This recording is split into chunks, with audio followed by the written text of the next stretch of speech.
Two teenagers stand on opposite ends of a pristine fairway. One carries the weight of the greatest name in golf history on his shoulders. The other, he's already shattered records that seemed untouchable. Charlie Woods, the 15-year-old son of Tiger Woods, has grown up with cameras documenting his every swing, every tournament, every moment. Meanwhile, 17-year-old Miles Russell has been quietly climbing ranks. He's making history as the youngest player to ever compete on the Korn Ferry Tour.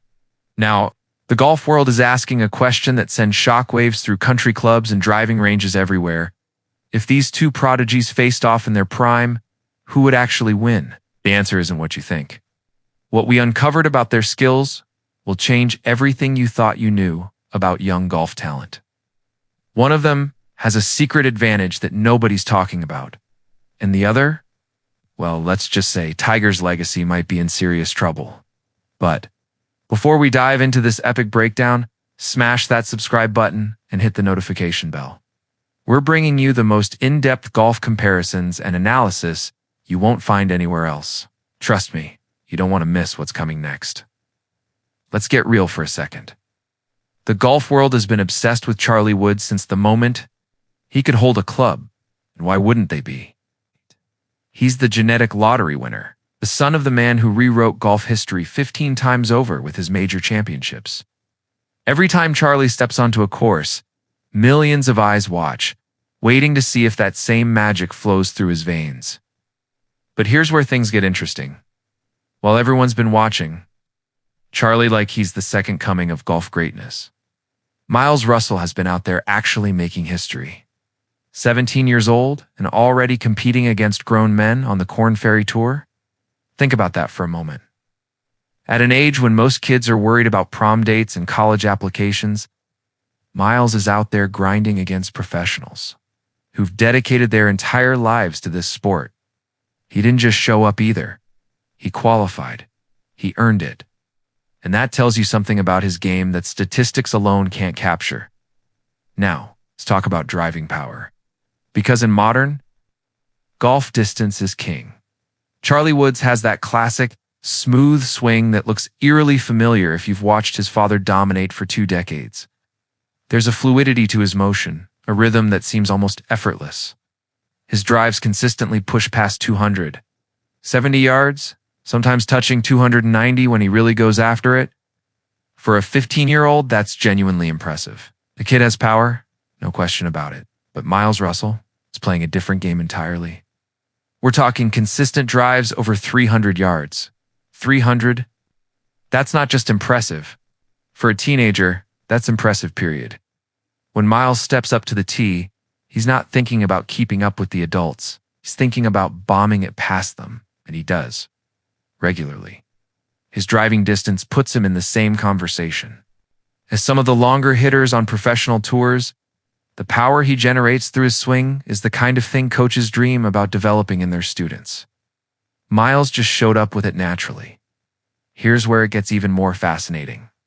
Driving distance matters, sure, but golf isn't. One off the tee box. It's one in those moments between the big drives and the final putts. It's one with iron play, with precision, with the ability to put the ball exactly where you need it when the pressure's mounting and the margins are razor-dash thin. Charlie Woods shows flashes of brilliance with his irons. You can see the training, the countless hours of practice, the technical refinement that comes from having access to world-class instruction since birth. His iron shots tend to be accurate, controlled, well thought out. The kind of percentage golf that keeps you out of trouble and gives you chances for birdies without exposing you to big numbers. It's mature golf for someone his age. Conservative maybe, but effective. Miles Russell, though, his iron play tells a different story. This kid isn't playing conservatively. He's attacking pins. He's taking lines that make older, more experienced players nervous, and the crazy part, he's pulling it off. His greens and regulation percentages during his Korn Ferry Tour appearances have been shockingly good.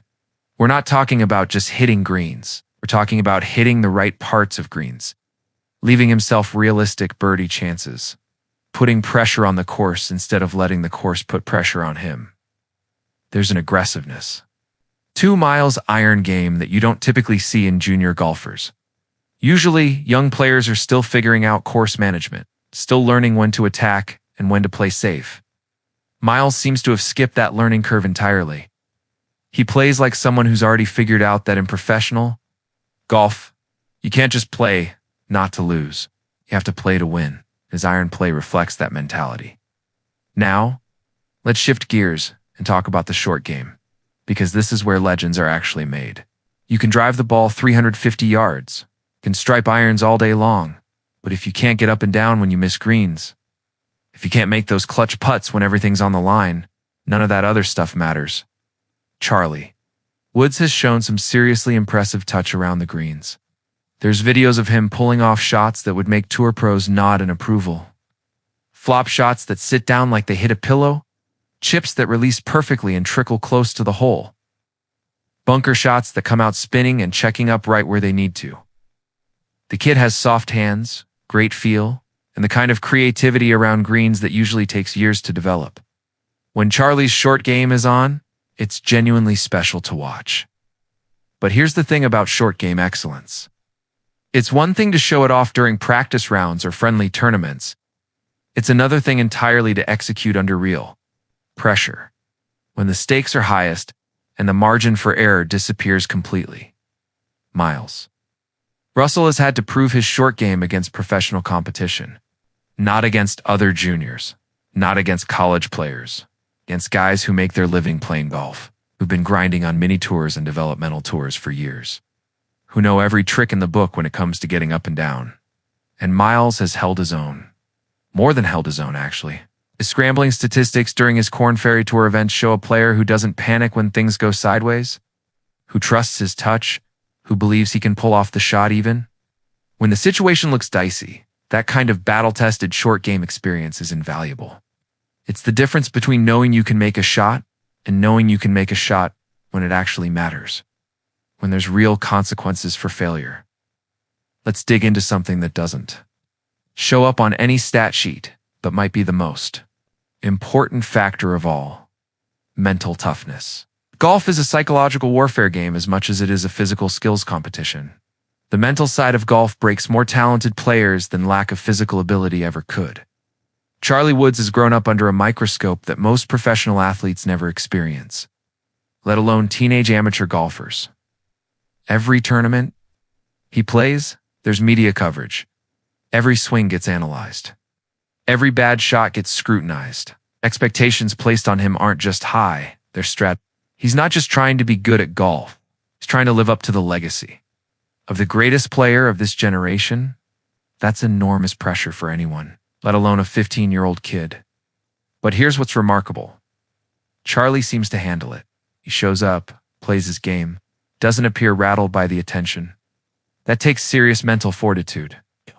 The ability to block out the noise, to focus on the task at hand despite all the external pressure. That's a skill as valuable as any swing technique. Miles Russell faces different pressure, but pressure nonetheless. He's out there competing against grown men who need to perform well to keep their tour cards, to feed their families, to keep their professional dreams alive. These guys aren't going to give an inch just because Miles is young. If anything, some probably play harder against him, wanting to prove that a teenager doesn't belong in their arena, and yet Miles keeps showing up and competing. He's not overwhelmed by the moment. He's not playing scared. There's a fearlessness to his game that you can't teach, confidence that seems unshakable, even when things aren't going his way.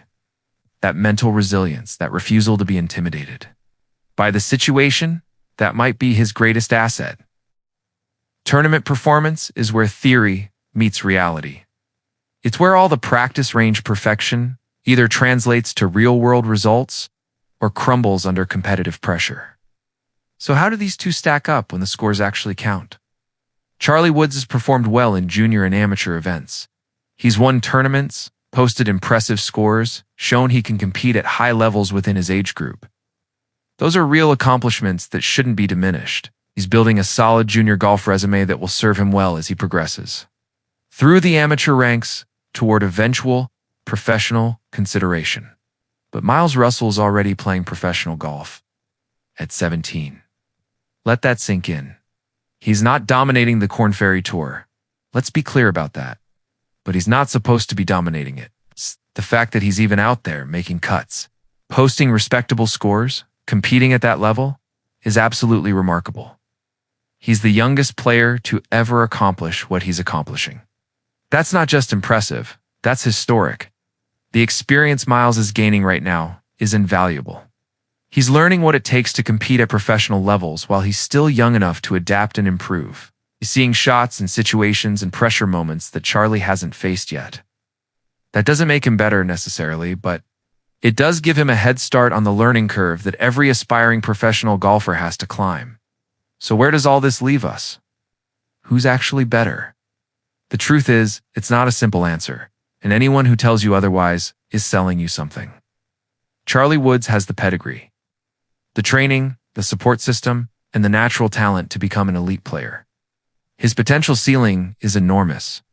If he continues developing, stays healthy, and handles the pressure of his impossible-to-escape legacy, he could absolutely become a force on professional tours. The tools are there.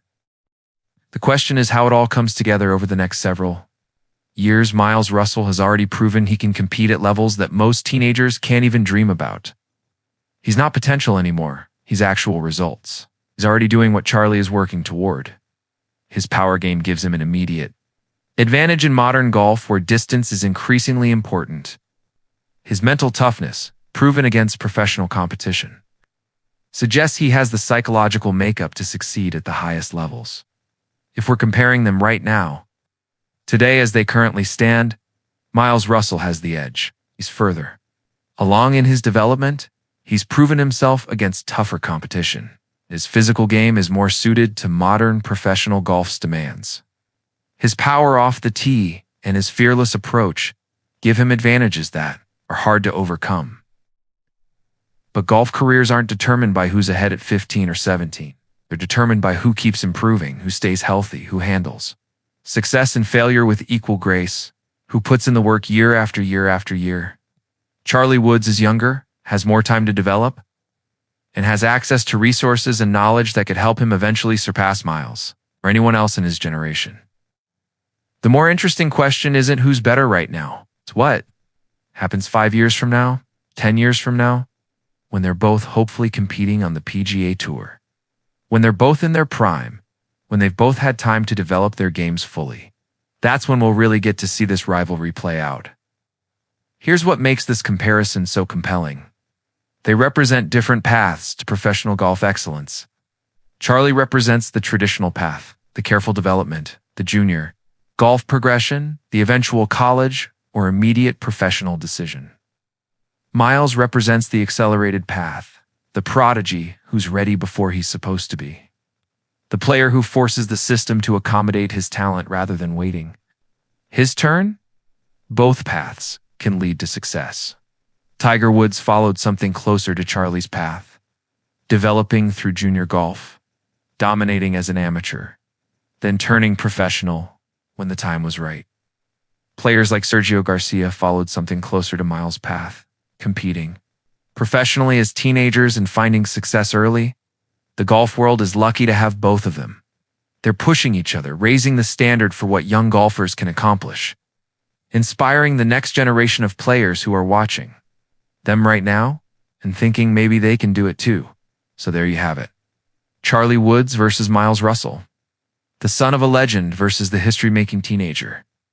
Right now, Miles has the advantage in terms of proven performance at higher levels. But Charlie has time, potential, and a legacy pushing him forward. This isn't a finished story. This is the opening chapter of what could become one of golf's great generational rivalries. Both of these young men have incredibly bright futures ahead of them, and will all be watching to see how their careers unfold. Who do you think will have the better professional career? Drop your predictions in the comments below. Forget to subscribe so you don't miss our next deep dive golf comparison.